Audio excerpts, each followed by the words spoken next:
Big boss Malayalam season 7ന്റെ എല്ലാ പ്രിയപ്പെട്ട പ്രേക്ഷകർക്കും എന്റെയും എന്റെ ചാനലിന്റെയും ഹൃദയം നിറഞ്ഞ ഓണാശംസകൾ. 2 ദിവസമായിട്ട് എനിക്ക് വീഡിയോസ് ഒന്നും ചെയ്യാൻ പറ്റിയില്ല. കാലിലൊരു ഫ്രാക്ചർ ഉണ്ടായിരുന്നു, അതുകൊണ്ട് ആകെ പ്രശ്നമായിരുന്നു. എന്റെ ഓണം ഇങ്ങനെയൊക്കെ പോയി. എനിവേസ്, നമ്മുടെ ഷാനവാസും നമ്മുടെ മസ്താനിയും തമ്മില് ഡാ പോടാ നിന്റെ തന്തയെ പോയി വിളി പല്ലിന് പ്രശ്നം ഉണ്ടായി. അതോടൊപ്പം തന്നെ നിങ്ങൾ കണ്ടെന്ന് എനിക്കറിയാം. അതോടൊപ്പം തന്നെ നമ്മുടെ അനുമോൾക്ക് വെളിയിൽ നല്ല സപ്പോർട്ട് ഉണ്ടെന്ന് നമ്മുടെ ഹൗസ് മേറ്റ്സിനും മനസ്സിലായി. ഇതാണ് ഞാനിന്ന് എടുത്തേക്കുന്ന വിഷയങ്ങൾ. എന്തായാലും ആദ്യമായിട്ടാണ് നിങ്ങൾ എന്റെ ചാനൽ കാണുന്നതെങ്കിൽ തീർച്ചയായിട്ടും ചാനൽ ലൈക്ക് ചെയ്യണം. അതോടൊപ്പം തന്നെ സബ്സ്ക്രൈബ് ചെയ്യും. നിങ്ങളുടെ വിലയേറിയ നിർദ്ദേശങ്ങളും അഭിപ്രായങ്ങളൊക്കെ കമന്റ് ആയിട്ട് രേഖപ്പെടുത്തുകയും വേണം. ഓക്കെ, സോ എന്താ സംഭവിച്ചത് ഇന്നലെ എന്ന് വെച്ച് കഴിഞ്ഞാല്, നമ്മുടെ ഷാനവാസ് അനീഷിന്റെ ഒരു പ്രശ്നം ഉണ്ടായിരുന്നു. അനീഷിന്റെ സീറ്റ് കിട്ടാതെ, അതായത് സീറ്റ് അനീഷ് ഇരിക്കുന്ന ഒരു പൊസിഷൻ ഉണ്ടല്ലോ, ആ പൊസിഷനിൽ ഇപ്പൊ ഈ 2-3 ദിവസമായിട്ട് നമ്മുടെ നൂറ കയറി അവിടെ ഇരിക്കാൻ ശ്രമിക്കുന്നുണ്ട്.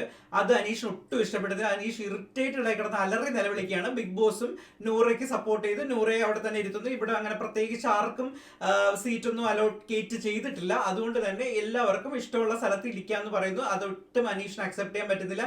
അനീഷിന് മെന്റലി ഭയങ്കര ട്രോമയായിട്ട് മാറിയിട്ടുണ്ടായിരുന്നു.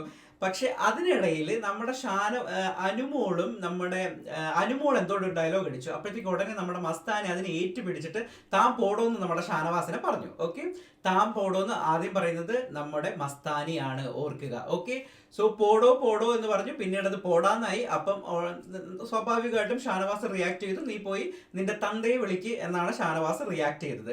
നമ്മൾ ഒരു കാര്യം മനസ്സിലാക്കണം. നമ്മൾ ഒരാളെ ഡിസ്റെസ്പെക്ട് ചെയ്യുക, അല്ലെങ്കിൽ ഒരാളെ ബഹുമാനിക്കാണ്ടിരിക്കുക. അയാളും ഷാനവാസും മസ്താനിയും തമ്മിൽ എന്ത് ഏജ് ഡിഫറൻസ് ഉണ്ട്, എന്ത് എക്സ്പീരിയൻസിനാണ്. ഇത്രയും റെസ്പെക്ട് ചെയ്യണമെന്നല്ല ഞാൻ പറയുന്നത്, ഭയങ്കര പുറകെ നടന്ന് പാമ്പർ ചെയ്യണമെന്നല്ല ഞാൻ പറയുന്നത്. പക്ഷെ ഒരു ഗിവ് ആൻഡ് ടേക്ക് റെസ്പെക്ട് എന്ന് പറയുന്ന ഒരു പോളിസി ഉണ്ടല്ലോ, അത് ഫോളോ ചെയ്യണം. അതല്ലെങ്കിൽ തിരിച്ച് തീർച്ചയായും കിട്ടുമ്പോൾ കിടന്ന് മൂങ്ങിയിട്ട് ഒരു കാര്യവുമില്ല.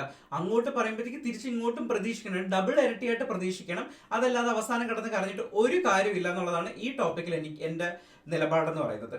അതോടൊപ്പം തന്നെ നമ്മുടെ അനുമോളുടെ കേസ്. അനുമോളിന് ഇന്നലെ ജിയോ ഹോട്ട്സ്റ്റാറിൽ ഒരു ഓണമല്ലേ, ഓണത്തിന് ഏറ്റവും മികച്ച വിഭവം ഉണ്ടാക്കാനായിട്ട് ഒരാളെ സെലക്ട് ചെയ്യണമെന്ന് പറഞ്ഞിട്ടുണ്ടായിരുന്നു.